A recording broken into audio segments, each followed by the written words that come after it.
नमस्कार, जय श्री कृष्णा। स्वागत करता हूं मैं आपका अपने चैनल कुंडली शास्त्र में। मैं हूं एस्ट्रोलॉजर रतन सिंह। तुला राशि हो, तुला लग्न हो, आने वाला सप्ताह बड़ा ही महत्वपूर्ण होने वाला है। जी हाँ, 24 अगस्त से लेकर के और 30 अगस्त के बीच में क्या कुछ रहने वाला है, इस पे बात करेंगे ही। और आप लोगों के लिए ये विशेष है क्योंकि इसके बाद में जो घटनाएं घटित होंगी वो आपके लिए बहुत ज्यादा परिवर्तनकारी भी होंगी। इस सप्ताह में भी बहुत कुछ है, साथ में नवमांश चक्र में भी काफी कुछ परिवर्तन है, उस पर भी बात करेंगे। तो देखिए, सबसे पहले तो हम तिथियों से शुरू कर लेते हैं कि सबसे इंपॉर्टेंट डेट्स क्या है। तो 25 अगस्त का समय आएगा, ये है भूम प्रदोष। भूम प्रदोष का मतलब जब प्रदोष का वार हो, प्रदोष की तिथि हो और उसमें मंगलवार पड़ जाए तो वो भूम प्रदोष कहते हैं। बिरले ही आता है, पिछले साल जितना मुझे ध्यान है एक बार ही आया था। और अभी ये जो तिथि है भूम प्रदोष यानी मंगलवार को प्रदोष, ये दूसरी बार आ रही है। श्रावण का मास चल रहा है, इसलिए ज्यादा इंपॉर्टेंट है। कुछ भी काम करना हो, मतलब जब तप भवन पूजन, इस तरह की चीजों के लिए ये हमेशा ही उत्तम सर्वोत्तम होता है। इसमें किया गया कोई भी कार्य बहुत ज्यादा फल देता है। इसके बाद इस महीने का सबसे इंपॉर्टेंट जो त्योहार है रक्षाबंधन 28 अगस्त को आएगा। कब जानी चाहिए, कौन सा मुहूर्त है, क्या है, इसके बारे में विस्तार से एक अलग से किसी शॉर्ट्स या वीडियो में बात कर लेंगे। अगले दिन यानी कि 29 अगस्त को बड़ा इंपॉर्टेंट दिन है। यहाँ है त्रिपुष्कर योग। त्रिपुष्कर मतलब 3 अष्टकमल ब्रह्मा विष्णु महेश के प्रतीक माने जाते हैं। इस समय पे किया गया कोई भी काम कहते हैं कि 3 बार फलित होता है, ऐसी मान्यता है ज्योतिष शास्त्र में। तो वो काम करें जो आप चाहते हैं कि 3 बार हो।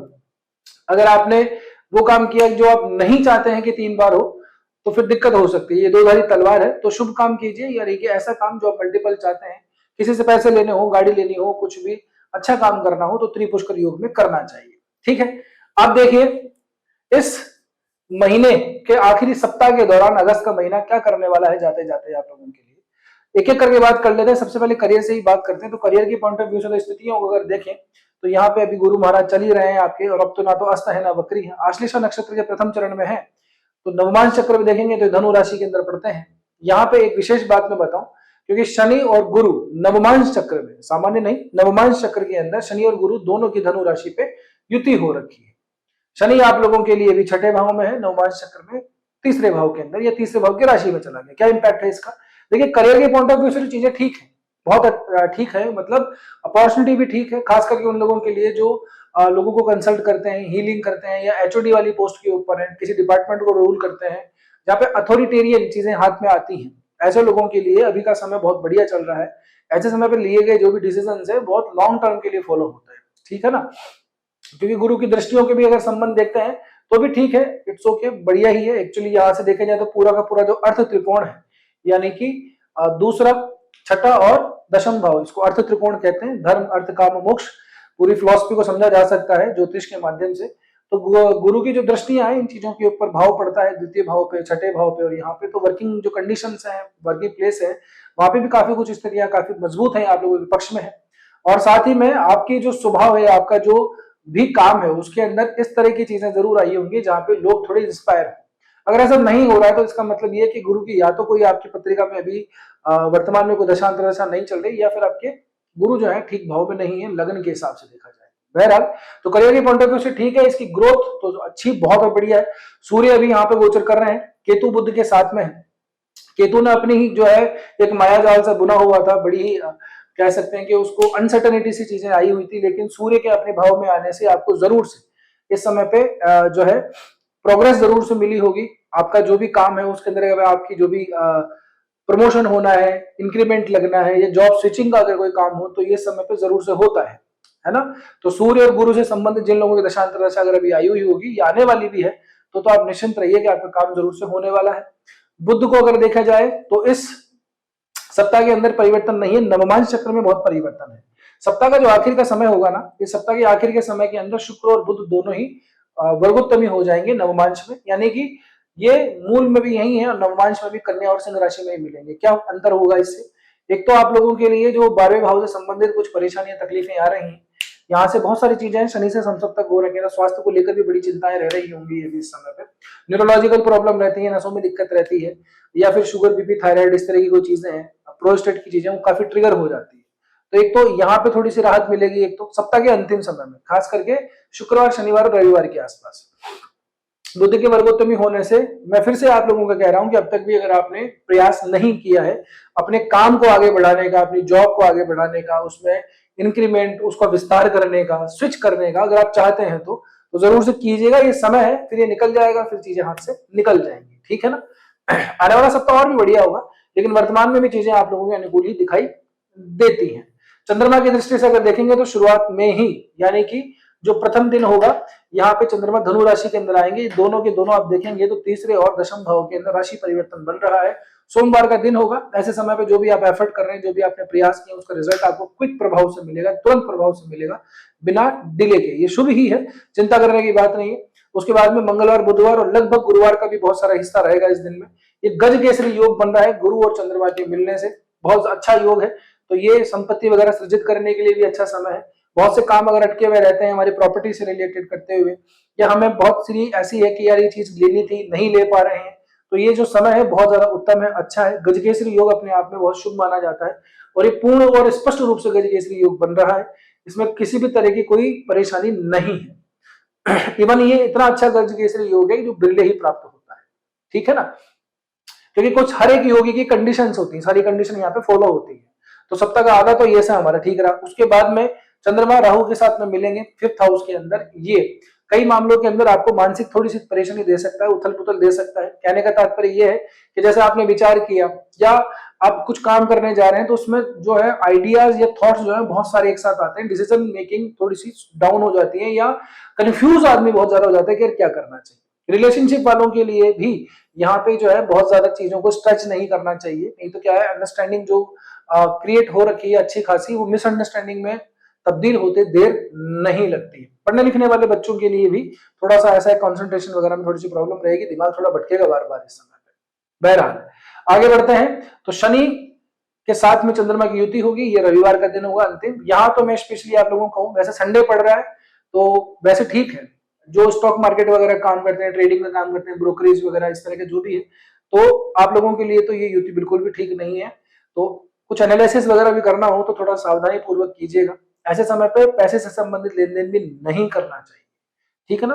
अजीब सी तनाव रहता है व्यक्ति को, क्योंकि राहु पहले तो ग्रहण लगा देता है, उसके बाद में शनि के साथ में चंद्रमा एक विष योग बनता है। तो यहाँ पे आप लोगों के लिए थोड़ी सी परेशानी हो सकती है। खास करके किसी बड़े निर्णय को लेने से पहले 50 बार सोच लीजिएगा। मैं तो ये कहूंगा कि मत ही सोचिएगा। अगर आप लोगों की अभी कोई शनि से संबंधित समस्या है, चंद्रमा से संबंधित कुछ भी चल रहा हो दशांतर दिशा में, तो इस समय पे नहीं करना चाहिए, ठीक है जनाब। अब आगे बात करते हैं, थोड़ा हमारे कुछ ऐसे काम जो अटके पटके रहते हैं वो पूरे हो जाएंगे, किस्मत का कितना साथ रहता है। मंगल आपके यहाँ पे बैठे हुए हैं, मंगल को अगर आप देखेंगे तो मंगल आप लोगों के लिए मार्केश, वैसे तो द्वितीय और सप्तम भाव का स्वामी बनता है, एक केंद्राधिपति भी है, धन का भी अधिपति है, भाग्य भाव में जाके बैठा है, तो मंगल ने चीजों को थोड़ा सा ऐसा तो संभाला हुआ है, ऐसी बात नहीं। मंगल की चौथी दृष्टि भी आपके यहाँ पे पड़ती है। कुल मिला के बात यह है कि आपका जितना भी सामान है उसको थोड़ा तैयार रखना चाहिए, क्योंकि आने वाले समय के अंदर मंगल भी गोचर करेंगे। साथ में ये अगर आप बुध आपको ठीक से दिखाई दे रहे हैं तो कन्या राशि में जाएंगे, ये उच्च अवस्था को प्राप्त करेंगे। शुक्र आगे बढ़ेंगे, स्व राशि के हो जाएंगे, यानी कि 11, 12 और खुद का जो राशि खुद की लगन है, यहाँ पे अपने अपने घर के मालिक आके बैठेंगे।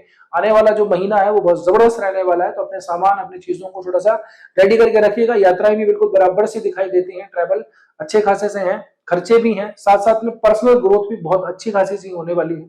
ठीक, आगे भी जो है मंगल का जो समय आएगा तो नीच भंग राजयोग बनाएगा, तो मंगल भी अपने आप में बहुत जबरदस्त काम करने वाले हैं। आपके काम के अंदर एक अलग से आइडेंटिटी, अलग से पहचान बनने वाली है। इतने टाइम से भी काफी चीजें अगर डल पड़ी हुई हैं तो इन गोचरों का तो मैं कहूंगा कि शुभ प्रभाव ही आप पे पड़ना चाहिए। हाँ, 12वें पे घूस मामला है, लेकिन फिर भी यहाँ पे उन लोगों को ज्यादा फायदा है जो फॉरेन वगैरह में रहते हैं, विदेशों में रहते हैं, किसी ऐसी कंपनी में काम करते हैं जो विदेश में लिस्टेड है, आना जाना लगा रहता है।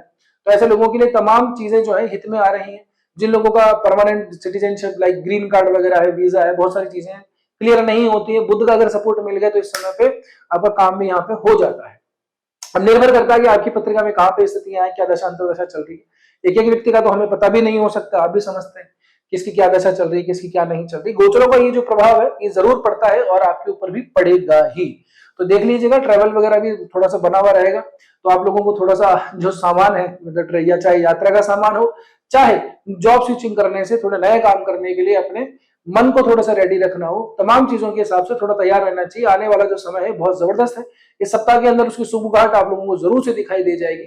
ठीक, इस सप्ताह में चंद्रमा का गोचर शुरुआत का जो सप्ताह है वहां तक काफी कुछ ठीक है, उसके बाद में राहु और शनि से जो मेल खा रहा है ये मानसिक संताप के लिए ठीक नहीं है। तो थोड़ा सा इन चीजों पे थोड़ा सा ध्यान दीजिएगा। बड़े निर्णय कुछ करने हो, जो फाइनली डिसाइड करने हो, तो कर कुरा के फ्री कर लीजिए उनको। बाद के दिनों के अंदर, सप्ताह के एंडिंग के अंदर आप ओवर थिंकिंग के फेज में चले जाएंगे, जो कि ठीक नहीं है। पूर्णिमा का फेज भी आएगा, बिल्कुल सूर्य के सामने चंद्रमा आएंगे, तो उस समय पे बहुत सारा जोश, उत्साह, उन्माद रहता है, ओवर एंथुसियाज्म व्यक्ति फील करता है, रात को नींद नहीं आती, बहुत देर तक बहुत सारे प्लान चलते रहते हैं दिमाग के अंदर। वो प्लानिंग ही चलती रहती है, जैसे ही शनि के साथ में मिलेगा वो प्लानिंग का पता नहीं लगेगा, यार हमने सोचा तो बहुत होगा, कुछ नहीं। तो इस तरह की चीजें रहती हैं, तो आप जितना रिलेट कर पाएंगे उतना ही बढ़िया रहेगा, ठीक है ना। अब देखिए, यहां तक पहुंचे हो तो मैं उम्मीद तो करता हूं कि वीडियो ठीक ही लगा होगा। वीडियो अगर ठीक लगा है तो आपने लाइक भी कर दिया होगा। मेरी प्रार्थना, मेरी रिक्वेस्ट, मेरा अनुरोध आप लोगों से यही रहता है कि जैसे ही आप वीडियो को लाइक करते हैं, वहां पे कमेंट बॉक्स के ऊपर एक हाइप का ऑप्शन खुल जाता है, वीडियो को हाइप जरूर से दे दिया कीजिए। और नए हो तो सब्सक्राइब कर लीजिए, कब करोगे फिर, ठीक है ना। बाकी मिलते हैं अगले वीडियो में। एक और बात, हाँ जाते जाते, कि ये जो सितंबर का जो आने वाला महीना है उसके ऊपर विशेष एक पूरा महीने का वीडियो बनाते हैं, तो जरूर से देखिएगा उसको। बहुत सारी चीजें होंगी, बहुत परिवर्तन होंगे आपके लिए विशेष। पूरे एक महीने तुला राशि में रहेंगे, फिर वक्री हो जाएंगे, फिर यहीं रहेंगे। तुला राशि में जाकर के शुक्र फंसने वाला है। पिछले 6-7 महीनों से जो शुक्र है अपनी स्पीड से चल रहा है, आपका लग्नेश बनता है इसलिए बता रहा हूं। अब जाके शुक्र जो है वक्री होगा। क्या प्रभाव होगा इसका वक्री का? एक महीने यहां रहेगा, फिर वक्री होगा, वापस से पीछे जाएगा, फिर वापस आगे आएगा। तो ये जो 3-4 महीने हैं आने वाले, ये शुक्र जो है यहीं गोचर करते रहेंगे, कन्या में और तुला के अंदर। तो इसका बड़ा ही विशेष प्रभाव पड़ने वाला है, तो इसके बारे में भी बात करेंगे। बस ठीक है, इतना ही। बाकी मिलते हैं अगले वीडियो में, तब तक के लिए स्वस्थ रहिए, मस्त रहिए, अपना और अपनों का ध्यान रखिए। जय श्री कृष्णा, जय श्री राम, हर हर महादेव, जय गौरी।